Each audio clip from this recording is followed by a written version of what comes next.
سر اس وقت ایک جو موجودہ صورتحال بن رہی ہے، یقیناً الیکشن کے لیے ایک ماحول بھی بن رہا ہے، ساتھ ساتھ ہماری جو معیشت کے حوالے سے اقدامات بھی لیے جا رہے ہیں، بڑا کروشل ٹائم ہے اس وقت۔ پولیٹیکل پارٹیز کا ایک پیج پر نہ ہونا ہمیشہ سے ہمیں نظر آیا، مگر جب پی ڈی ایم کی حکومت بنتی ہے تو ایک 11 جماعتوں کا جو کہ نظریاتی جماعتیں ہیں ان کا ایک الائنس بھی بنا دیا جاتا ہے۔ تو سر سوال یہاں یہی اٹھاتے ہیں، نذیر لغاری صاحب بھی میرے ساتھ موجود ہیں، کہ نیشنل انٹرسٹ میں کیوں سب ایک پیج پر نہیں آتے اور جیسے ہی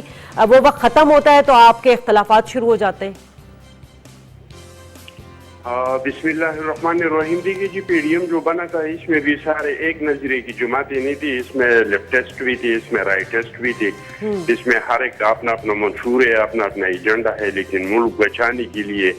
اور ملک کو ڈیفالٹ سے بچانے کے لیے اور بینک طرف بچانے کے لیے ہم سارے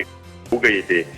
تو ہمارا کوئی انتخابی الائنس نہیں ہوا تھا، الیکٹرول اتحاد ہمارا نہیں تھا، ہمارا تو صرف وہی ٹائم پہ ملک کے بچانے کے لیے اتحاد ہوا تھا۔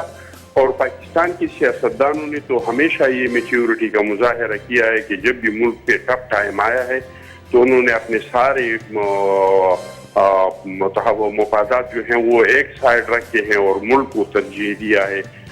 ہم نے متفقہ طور پہ آئین بنایا ہے، ہم نے متفقہ طور پہ 18ویں ترمیم کیا، صوبوں کو خود مختاری دی، فاٹا کو ایف سی آر سے نجات دلایا، گلگت بلتستان کو ان کا حق دیا، بلوچستان کو ان کا